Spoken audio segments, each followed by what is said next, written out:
করিল আল্লাহ পবিত্র কোরআনে।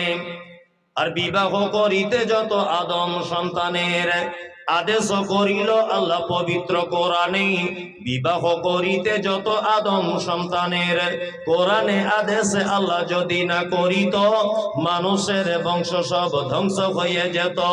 কিন্তু বর্তমানে ঘটেছে এমন, বেটির বিয়েতে বেটার বাপ নিচ্ছে কত পণ।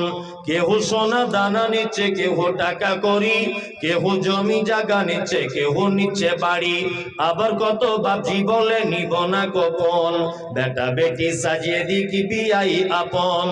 টাকার বেলা সাধু সাজে, জমির বেলা চোর। বর্তমানে বেটার বাপ এমনি হারাম খোর। চোর লোকে চুরি করে অন্ধকার হলে, বেটার বাপ করে চুরি দিনের উজ্জ্বলে। হায়রে বেটার বাপ তুমি এমনি লুবি হলে, টাকার বদলে